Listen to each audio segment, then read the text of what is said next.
I think what's really fascinating about you is your journey from the far right to being a Democrat. And so let's get into that. You know, what did that look like for you?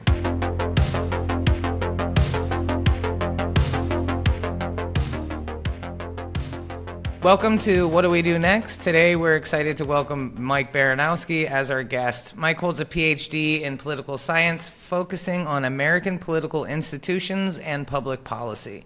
He's the author of numerous academic journal articles and the book Navigating the News, A Political Media User's Guide. Over a decade ago, Mike started the Politics Guys with the goal of fostering bipartisan, rational, and civil debate on American politics and public policy, which is phenomenal. I mean, 10 years ago, you know, nobody was podcasting 10 years ago. You were really ahead of your curve there, Mike, I gotta say. But that's really impressive because I don't think that people were quite as passionate about politics in the mainstream then, because it didn't feel quite as scary, right? The stakes weren't quite as higher. We didn't think they were anyhow, you know? So it really says a lot that you've been doing this for 10 years. So thanks for coming on the show today. Sure, absolutely. Yeah, I am really pleased to be here. Well, you know, I always do these pre-calls with people, and we ended up talking for like an hour and a half, and I was like, all right, we got to save some of this for the show. But I'm really interested to talk to you because of your journey, just your mindset. I mean, you're a great interviewer on your podcast, and so that says a lot about you from there, and you have great conversations, and I respect that.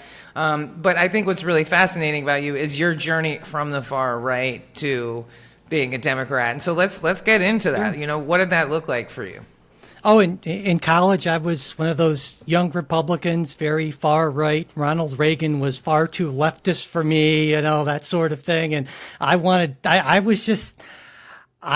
drank all the Kool-Aid. I went back for seconds of that. And I was very committed. I was the sort of kid who I sat in the back of the classroom and would just like try to poke holes in everything the professor said. I was awful. I would have hated me as a student, but I was just so very passionate about what I thought I knew and what I believed in. And I feel like that's a double-edged sword. I mean, it certainly was very invigorating and it got me into politics, but it also a lot of times short-circuited some of my thinking on things. I just let my passion and my ideology sort of take me over, and it really hurt my critical thinking abilities, I think. And so that just sort of changed. I mean, I came from conservative parents and so forth, like a lot of folks, you know, who are conservatives or liberals.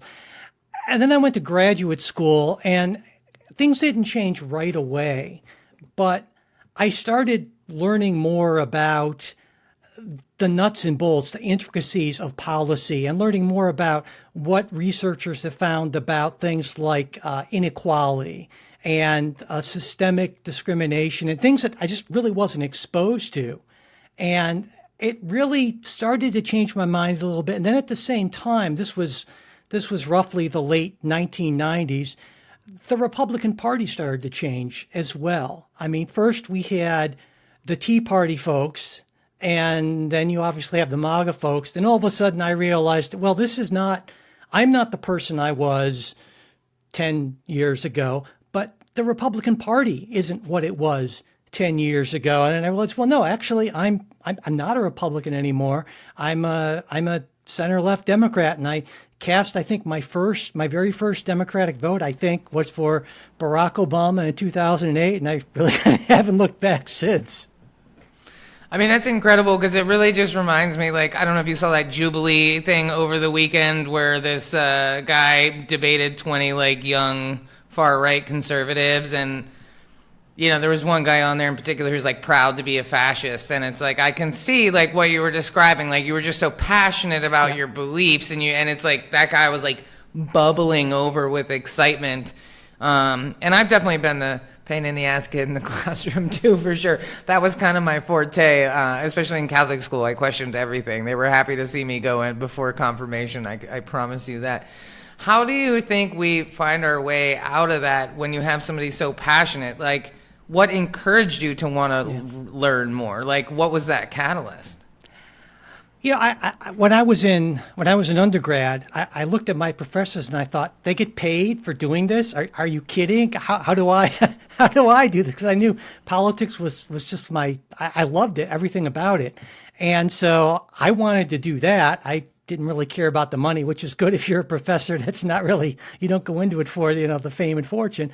And I guess I've always been fairly analytical. And so when I really could kind of delve into really sort of advanced sort of stuff like you get in graduate school, that really took a lot of the emotions out of it. And I could just say, well, let's just look at the data on income inequality or things like that. So, well, okay, it looks like some of the things that I thought were maybe not so right. But I guess I think a bigger part of it too is that so much of it's tied into identity. And so when you're arguing with someone or having a political debate with someone, especially passionate folks like I was and hell, like I am now, it's not just you're trying to convince them of other facts. In some cases, you're sort of trying to convince them that what might be a really bedrock part of their identity is wrong. And that's probably not something you're going to do in one conversation. It's certainly not something you're going to do in a couple of posts on social media. I mean, it took me, from the time I started to have some questions, it took me probably 5 or 6 years to make that transition. And so it's a process. And I think we really underestimate how much people's identity and self-worth, both on the left and the right, is really tied into a lot of their political views. And so, of course, it's going to be hard to try to talk people out of them. I mean, that's an excellent point. That's an excellent observation. I mean, I can relate to that myself. I mean, the beliefs I have, they feel like core values to me, not political beliefs, but who I am as a person and, the empathy that I carry and, you know what I mean? Like, it's just, and I think that's what's so upsetting to a lot of Americans. It's like, how can you think this is okay? Or how can you not think this isn't okay? Or whatever your version of that. I think a lot of people, it seems like one side is really incensed and offended and the other side is really emboldened right now for the same reason. So, you've been a college professor for 20 years, is that correct? I was for actually, 27 years. I took early retirement so I could do more stuff like this and some writing and so forth. And, I'm glad you brought that up because that really, I feel like, is a big part of how I became the sort of person I am, for better or for worse. Because there are some college professors, I guess, who believe in indoctrinating. I've always believed in I'm going to present the strongest case from both sides, and whatever the students want to do with that, that's fine. I don't want to tell them, what to think. And what I realized in doing this is that there's this old saying, there's no such thing as a dumb question. That's not true. There are plenty of dumb questions. I've heard in 27 years some of the dumbest questions and some of the dumbest comments. But the thing is what you do with that dumb question or that dumb comment. And I certainly couldn't say, hey, Justin, that's a really dumb question. You must be an idiot, right? I mean, I'm not going to do that to my students. And so it made me try to, whenever a student would say anything, to say, since I can't say, well, that's dumb, to say, well, what can I pull out of this? There's got to be there almost always is a nugget of something. I say, well, okay, there's that little bit, and I take that, and you can run with that. And I really think that that's helped me as a podcaster and in politics, because if you can start from even a kernel of something that somebody says that you agree with or that you can build on, then that all of a sudden you're not threatening that person's identity. You're going in by saying, okay, this part of what you're saying, I accept that, and that's good, and let's move on from there. But that's not most conversations we have about politics. It's like, well, screw you, buddy, you're wrong, and here's the 8 reasons why. And what's that other person going to do? They're just going to shut down right away. And you're wasting, I won't say you're wasting your time. Some people enjoy owning the libs or owning the conservatives, but honestly, life's short. I got better things to do with my time. I want to be productive and not just pat myself on the back for how wonderfully I told that guy. I mean, I think it takes a lot of courage and strength to like actually have these conversations. I feel like because it's so easy to get sidetracked, and get really upset. And I feel like I'm cool as a cucumber, as my mother used to say. And then somebody says something, and then I just lose my shit. It happened with my dad. I was upset about something, and he mentioned Stacey Abrams, and I just completely lost it. But I lost the battle. I lost it completely because Stacey Abrams had nothing to even do with it. But I took the bait, and I was triggered by it, and it derailed the whole conversation. And then I thought I just literally became the thing that I'm fighting against. But I keep trying, So, why is it important that we keep trying? Well, I mean, some people might say that it's not. I obviously disagree. I feel like it's important because, well, for a couple of reasons. Even if you think that the other side they're just evil and they hate America and want to destroy whatever, poor people, oppressed folks, and they're all for oppression, yay oppression. I think it's important just to get an understanding of where they're coming from, what their thinking is. Because if you want to counter their arguments, you really need to understand them. You really need to, not just their arguments, but how they could think that way. I'm sure you've had the same experience where somebody says something, you're like, how does a rational person even believe this? This is nuts, right? Almost everything. Exactly. But what you generally find is that if you learn enough about that person, you can kind of figure it out. And so even if your goal is just to manipulate this person into believing something different, maybe you're being totally Machiavellian, it's still better to understand their culture, their environment. But I would argue even more than that, what you're probably going to find when you do that, even for the most Machiavellian of reasons, is that, well, they're not as evil as I thought. And they're not as stupid as I thought. And it kind of makes sense that they believe this, this, and this because of how they came up and their environment and their family and all those influences. And so I think it really is helpful for both of those reasons.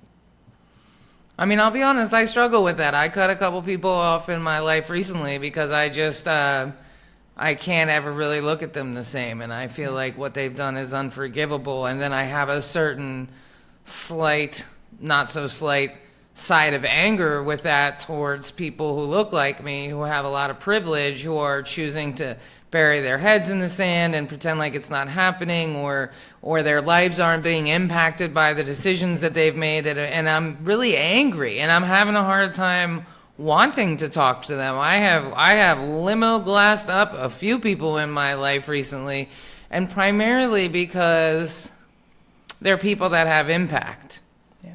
They're people that actually are part of the problem and not just like some dumb redneck that, barely votes, who's not really moving the needle. But these are people that are making the 1% more money. They're maybe, eight, shades down the line, but they're in that line, you know what I mean? And so, but it feels like probably I should be going in the other direction and trying to find common ground with them. But it's like when your entire life is making those people money, I feel like they're never going to admit. It's kind of like calling your senator. I almost feel like it's a waste of time. I think what we should be doing is like tracking down every intern in that office and making them feel. I think we should just triangulate every single person in their life, because those people have already sold to the devil. Yeah, that's how I feel, right? But I recognize that that's not productive. But I don't know where that line is, because I'm angry. I'm legitimately angry with some of these people in my life. Yeah. Now, not everybody who feels different. I have a lot of friends in Costa Rica who've been here 20 years, and they're like, I can't get as angry as you. I'm like, well, you live in another country, and it's okay. You get a pass, and a lot of people don't want to talk about it here, and that's fine. But where is that line? How do you get past the anger? Well, I do a certain amount of triage, I guess I'd say. There are some people in my life, or there are some people in politics who I just can't talk to them. There are, just like in triage, you have to say, well, who's reachable at all? And there are just going to be some people, and some of those are the loudest people. And like you said, I would say, like, to use a name, the Tucker Carlsons of the world. I don't even know what that guy believes, but what I do think he believes is that he'll do what's good for his bottom line. Amen. And if once you recognize that someone, I think, is in a conversation and is not in it in good faith, then there's no point. You're just going to get yourself angrier and waste your time. And so I would honestly say that there's a good hunk of the electorate and people who are just like, there's no point in me having a conversation with them. It's like, it'd be like someone trying to talk me out of being a Pittsburgh Steelers fan. It's not going to happen. There's no point. Don't even bother. Go do something else. Right. Because it's an identity again. Right. And so I really think that you need to focus on people who maybe you disagree with or you have some differences with, but are willing to talk in a genuine way, in an open way. And you can generally tell within the first, 10 or so minutes of a conversation if someone is arguing and talking in good faith. And so those are the folks. Because even if you think about it, I think electorally, as a Democrat, as a person of the left, even the center left, my goal is to get as many votes for Democratic candidates, right? Because I think other things being equal, that's going to lead to a better country for all of us. And so then I think, well, okay, who do I need to reach? Well, there's no point in trying to get to the hardcore MAGA folks, but these elections are a lot closer than a lot of people realize, and sometimes just swinging a couple 100,000 votes of people, that can make a huge difference. And so oftentimes the best people to talk to are not the people who you're going to see really engaged in politics, because those sort of swing voters, anyone who could say, well, you know what, I voted for Biden, but you know what, this time I think I'm going to vote for Trump. Clearly, these folks aren't paying a lot of attention. Right. There's just no way. And so, but those are the folks you need to seek out. And I think those are the folks who are persuadable.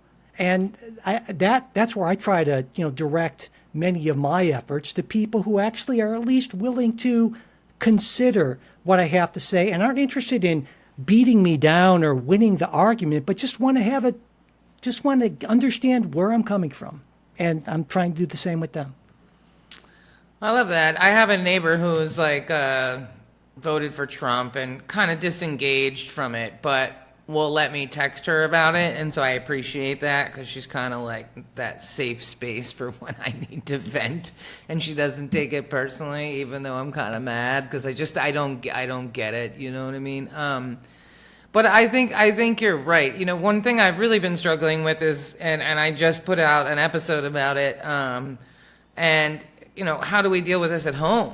What if somebody in your own family is intensely MAGA? Like, how do we navigate that? Or do we not try? Because I'm really conflicted with this, right? Why do we get a pass? Why do we get to have comfortable holidays and comfortable dinner conversations with our white family members who have literally been a part of creating this system that's in place right now? Like, do we just consider them unreachable? Do we try? Is it worth it? The baby boomers are the biggest voting bloc. I try in those instances. I try to what I guess I'll call to graciously disengage. And if someone who I know I can't reach, it wants to talk politics, I will be as neutral and polite, but I'm not going to give them anything to feed off of. And because again, life is short. I only have so much time and energy. I have a vision of the future I want to see, and every minute I waste arguing with my Uncle Joe about Donald Trump or what have you is a minute that I don't get back to focus on someone who's not like my Uncle Joe, who I can maybe reach, who maybe is interested, who isn't really sure, the politics isn't all tied up in their identity. And so for me, again, it's just about how do I want to spend my time? And it would be great if I could get my uncle convinced to, vote what I think is the right way. But in the end, and that's what politicians do. They don't try to, you don't see Donald Trump talking to hardcore liberals, right? Hell, he says, I hate them, right? I don't think that's really wise.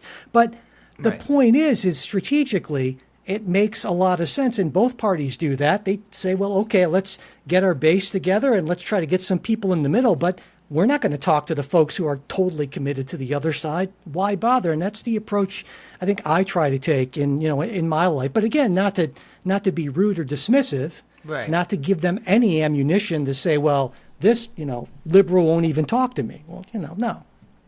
I think talk that's to him. fantastic advice, because I guess maybe what I'm struggling with is the all or nothing, right? A lot of people are like, well, it's too much, and I don't want to have uncomfortable dinners, and I don't want to risk my business, and I don't want to risk my social circle, and I don't want to, and they just sort of bury their heads in the sand. And I think a better alternative is like using that energy towards not converting, but having conversations with people who are more persuadable, people that could move the needle. I mean, I think a great example is all the people that didn't vote. Maybe that's who we should really be targeting right now, because they kind of lost us the election. I mean, I'm not an election results expert by any means, but it feels like all the people that didn't vote could have really swung the vote in a whole other direction had they voted.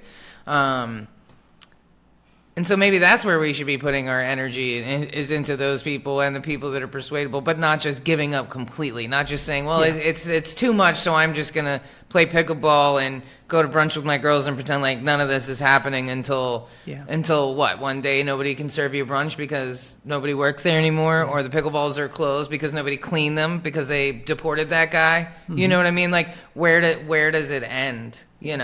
I like the redirection. Well, another thing, for what it's worth, that I've done that I think is sometimes effective is, instead of sort of engaging in a traditional debate, just asking a lot of questions. So if I have someone that has this view about immigration, say, well, immigrants, they're just a bunch of criminals and they take jobs Americans could have. Now, both of those things are untrue, largely, and I know that, and I'm sure you know that. But of course, if you go back to whatever person at the dinner table saying, well, those things are just not true, well, they're just going to shut down and get even angrier. But another alternative is to say, well, how do you know that? What's that based on? I'm just curious, right? And what I generally found is, if you ask most of these people who are really wound up about this stuff 3 or 4 questions, it starts to really frustrate them, and they realize that, okay, I don't really have much of an evidentiary basis for what I'm saying, but I heard it on social media, so I guess it's got to be true. But people generally don't. Most people's political beliefs are not necessarily clearly kind of fact-based and founded in that. And if you kind of push on that, that'll get them uncomfortable enough sometimes to just say, well, okay, I'm done. Without you just kind of trying to shut them down, basically. Yeah, there's 2 young creators. Parker needs a job, or Parker gets a job, and Dean Withers, and they're like 20-year-old white kids, and they debate MAGA people online, and they're like, we should all be as good as them. They're so calm, they're so collected, and they do exactly that. Well, I hate Kamala's policies, and they'll go, well, can you name one that you didn't like? Yep. And just with like zero emotion. And I'm always like, God, these kids are so good at this. And you see people just literally crumble. You can hear it, because they do audio recordings, and you can hear these people calling in, ready to be righteous, and then they just ask them 2-3 questions, and then they're like, I'm out, I can't do this, because it's not rooted in the truth. There is no facts around it. They don't know any of the policies. And then a lot of the things they're saying are wrong. Like, well, actually, Trump enacted that, not, Biden or whatever, so I think that's a good angle. Speaking of the truth, right, how I think right now everything is flying around. We got AI, right, which is just really mucking things up, because it's, it's pretty believable if you don't know what you're looking at. And even still, it can be a little believable. Yeah.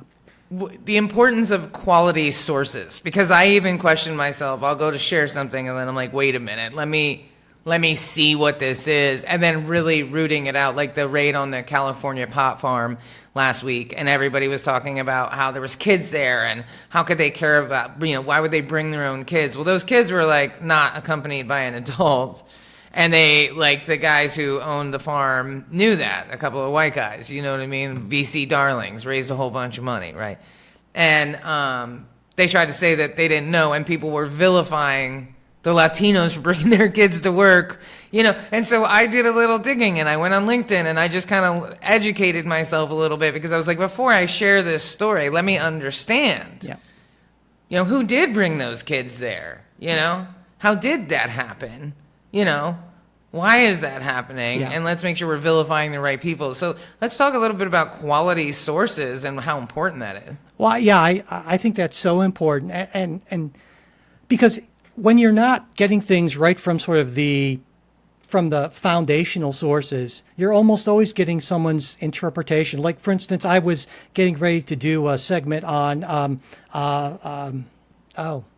mayoral candidate, New York City. I'm blanking on the guy's name. Mamdani, yeah. Thank you. No, yeah. And I read this thing from the New York Post. I always, okay, kind of a little bit of red flag for the Post, but it said he had missed half of his assembly votes, more than anyone else. And I thought, well, that's not good. But then I thought, well, wait a second. Let's stop for a second and put that into context. It's like, well, actually, he missed all those votes because he was campaigning. And that's totally normal for people who are campaigning for office. And in fact, if you look back the year before that, and the year before that, his voting record was perfectly fine, like everyone else's, basically. And so it's not like the Post was wrong. That was a true fact. Truth, right.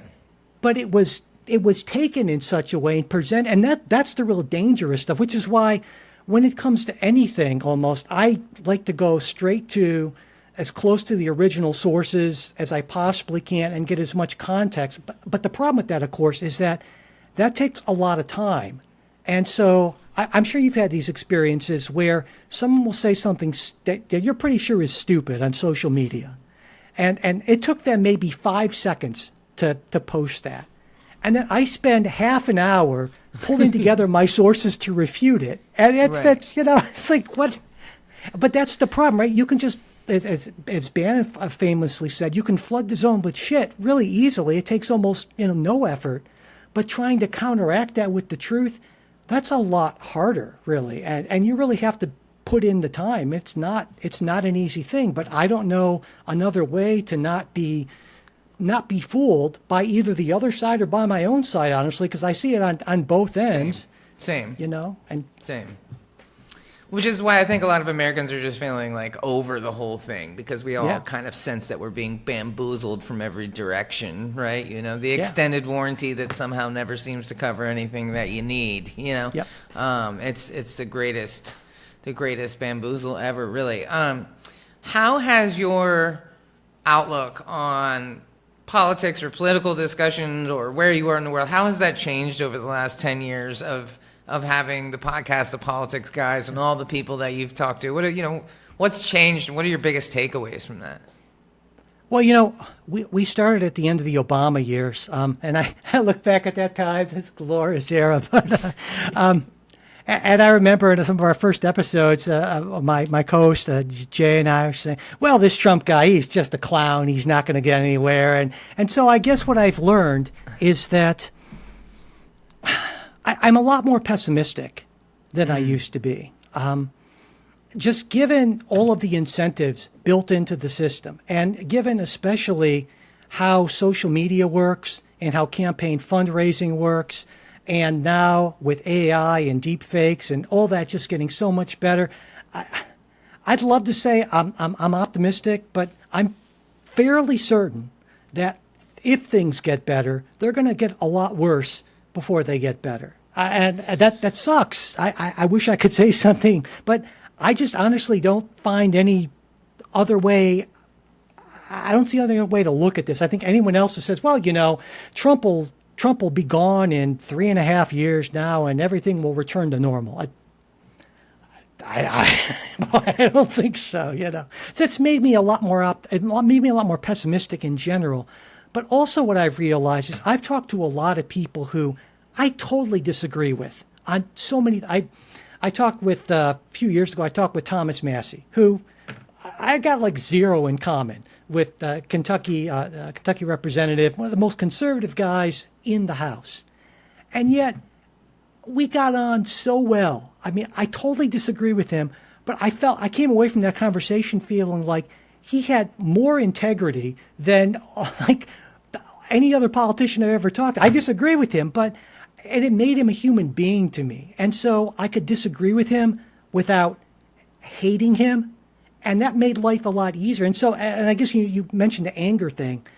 generally speaking, I found, with some exceptions, the more you get to know somebody, the harder it is to just have that kind of white-hot rage at them, because start to understand why they're that way. And honestly, in some instances, I just start to feel sorry for some.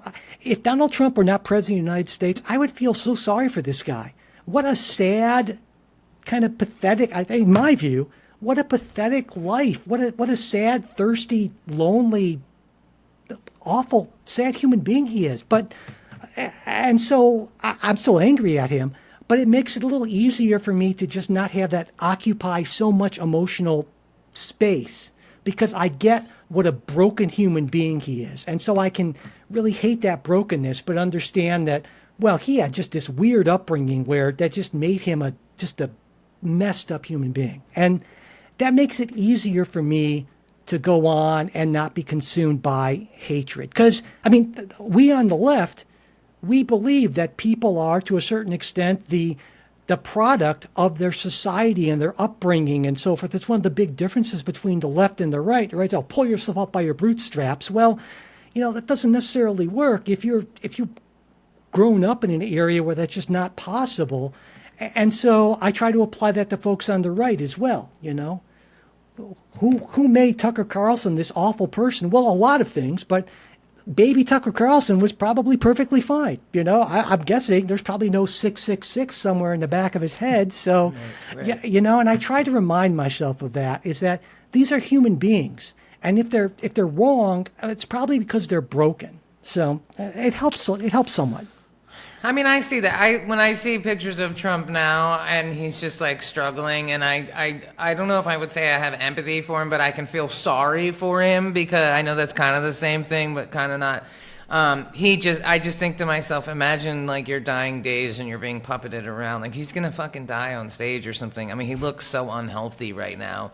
And like, I just know when I'm like not feeling well and I just want to stay inside in the air conditioning. Like, imagine being like, his age and like on airplanes constantly and feeling that bad and like clearly going in and out of the hospital with his, IV patches and whatever all that is. You know what I mean? Like, he's not doing well. And he's totally like a meat puppet, right? Like, everybody behind him is pushing stuff through. And as horrible as he is, like, that's no legacy. That's not a way to live. Like, that's how you're going to spend your dying days, being puppeted around. And so, yeah, and interestingly enough, my anger is really more for the people in my own life than it is these untouchable people, because I feel so betrayed. Yeah. In a lot of ways. How could, and I'm sure I'm not alone when I look at it and I'm like, how could I have come from you? Or how could I have came from the same place? Yeah. But at the same time, thanks to Facebook, I'm friends with a lot of people I went to high school with, and they're all posting really great stuff. And so, a lot of people go, oh God, the people from my high school are all MAGA. And I guess that's the benefit of growing up right outside DC. You're surrounded by more intelligent people with a better moral compass. So that's been nice to see. But I think this conversation is really helpful. Asking a lot of questions, finding the common ground. And I've said that even to my dad for years, because he's like, we don't agree on politics. I'm like, how do you even know? I think if we really sat down, topic to topic, I bet you we would agree on 80% of it. Yeah. And I do believe that. That's such a great point, because I think a lot of Americans, we focus so much on the things that divide us. Right. But there really is quite a lot that we can agree on. But I think part of the problem is that when we have these conversations, we look at it as a zero-sum game. Well, you have to win or lose a conversation. Well, I would submit that that's the wrong attitude to go into it with. Even if you want to win the conversation, if you go into it with that attitude, you're probably not going to. But if you go into it with the goal of trying to understand the other person, I think you're a lot more likely to not alienate that person, maybe even learn something yourself. Because, I think we all fall in this trap of saying, well, clearly the problem is with everyone who doesn't think like me. They're all messed up in the head. My thinking is just pristine. I've never been, and maybe this is why, being somebody who used to be a person of the right, the far right, and kind of moved over, it gives me a certain perspective that I recognize that you can believe in something passionately in your bones and be wrong about it. And if I'm not willing to consider the fact that I might be wrong about some of these things, well then, how does that make me any better than these supposedly awful people I'm talking with? And how am I ever going to know if I'm wrong about these things unless I actually come into conversations with people who disagree with me, and I don't go into these conversations trying to make them agree with me, but just trying to learn something. And so I think that's just so important. It's not something hardly any of us are good at doing because we don't get much practice at doing it. And that's why I think being a professor for all those years and doing the podcast for a decade has really given me a lot of practice, and I'm so grateful for that. I'm positive it's made me a better listener and a more empathetic person. And I think we all need a lot more of that in our lives. I mean, I certainly still do. Amen. Well, that's beautifully said, and I think so too. I was thinking when you were talking earlier, we should all pretend that we're at work when we have these conversations, because you can't just say, well, that's a dumb question, Peter, you know what I mean? Like you said, you have to find another answer. And so maybe if we all pretend like HR is watching, we can handle those conversations a little bit better. Yeah. But you're right, we don't have a lot of practice. So my mom used to say, this is why we didn't talk about politics or religion at the dinner table, and I would say, well, we probably should have, quite frankly, because I don't think we're very good at this. Yeah. And maybe everything that's happening now, and maybe conversations like this will inspire other people to have better conversations, and we can get closer to being able to do that and share ideas and come up with collective beliefs instead of being so individualistic in information that we're getting that may or may not even be right. I guess I'd say another thing is that I feel like people need to take better care of themselves. And that, you know, like on airplanes, when they say, when the oxygen mask comes down, you put it over yourself even before your kid, right? I mean, the same logic applies, I think. And if we're entering into these conversations when we're overwhelmed, exhausted, angry, we're not going to be doing anyone any good. And like Amen. Recently, I took 3 weeks off from the podcast because I recognized that I was just feeling burned out and overwhelmed and starting to be kind of reactive in my thinking. And that's when I said, okay, you know what? I took a step back. I took some time off. I managed to, amazingly for me, get off of caffeine for the first time in God knows how many years. But I just think that's just so important. And we don't really do enough of that. You know, I honestly feel like, you know, what can we do next? You know, I think one thing that a lot of people we really benefit from is if we took a few minutes every day to just breathe or meditate or something like that, because we're also worked up all the time, and that's not healthy for anyone, you know. And but again, it's the incentives. We have these, you know, wonderful magical devices that just pump so much crap into our heads all the time. You know, and you get to a point where you're sitting on the toilet and you're like, boy, I need my phone. But no, you don't. People have been going to the bathroom for millennia without their phones. So, but that's how we get, right? You know, and I think people who are really into media and into politics are some of the worst at this sort of thing. We're just going all the time. And I think that's just really important. Yeah, I think that's really well said. I think there's a difference between like self-care and then like burying your head in the sand, you know, and it's important to recognize that.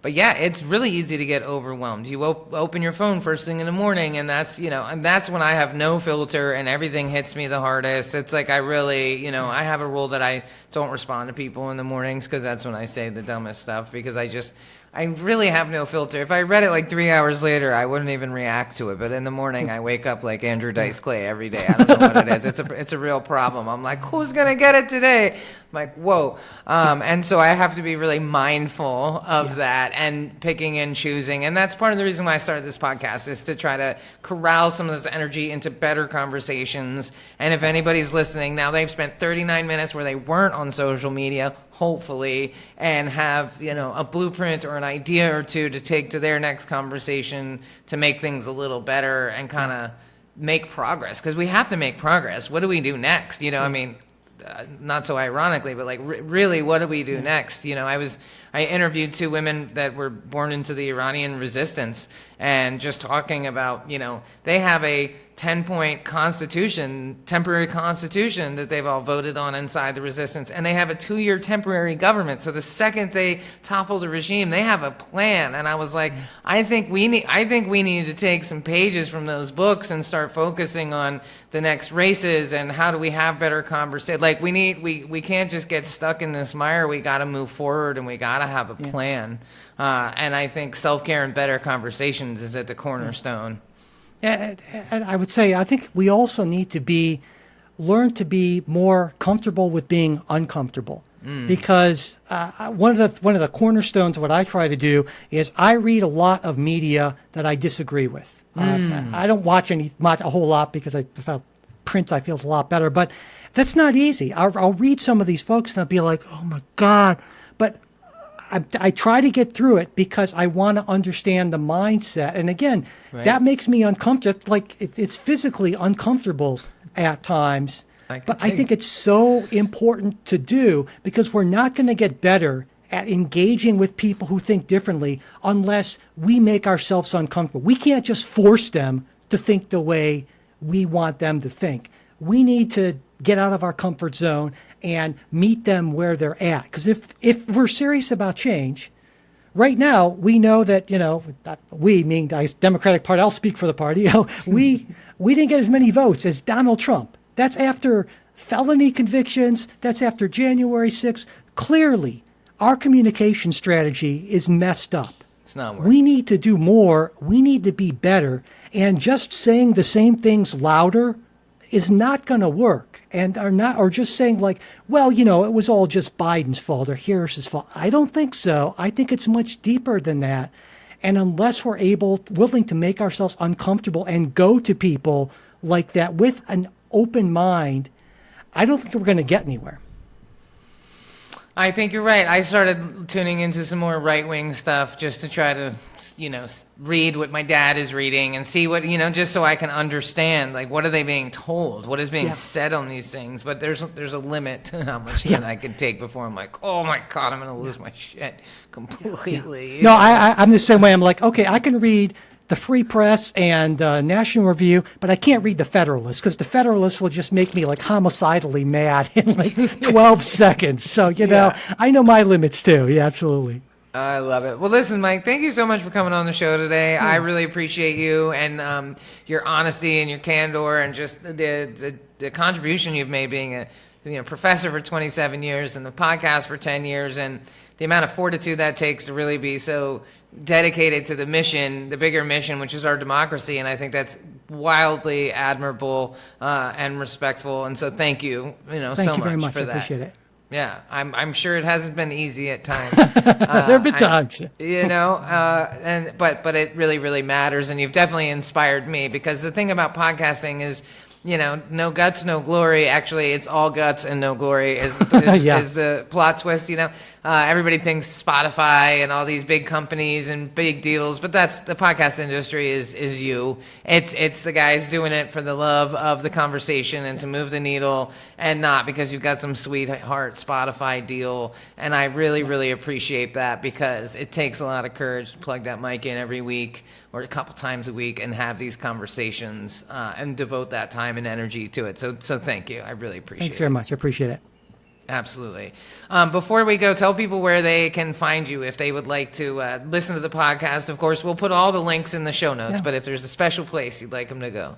Yeah, you could just basically, wherever you find your podcast, it's the Politics Guys or at politicsguys.com. So the standard sort of thing. And we do a weekly news roundup usually drops every Friday night or Saturday. And then we try to do interviews and a little midweek show for folks as well. So yeah, we would love to have people take a listen and tell us what they think, good or bad. I learn a lot from listeners too, so yeah. Amazing. Well, thank you again for your time, Mike. And I have a feeling I'll be inviting you back again to chat maybe in a couple months. Hopefully we'll have some updates on new things happening and things to be excited about. But thank you again for your time. It's been great. My pleasure. Thank you. And thank you for tuning in to What Do We Do Next? I hope you are finding these conversations as valuable as I am. I know I always walk away with a different perspective after every single one of these interviews. and that was the whole point. So, and as Mike said, if you have any feedback for me, comments, please don't be shy to leave them. People you'd like me to interview, if you'd like to join the Substack, all those things are welcomed with open arms. Until next time, please be good to each other, stay safe, and let's head towards a better future for all of us.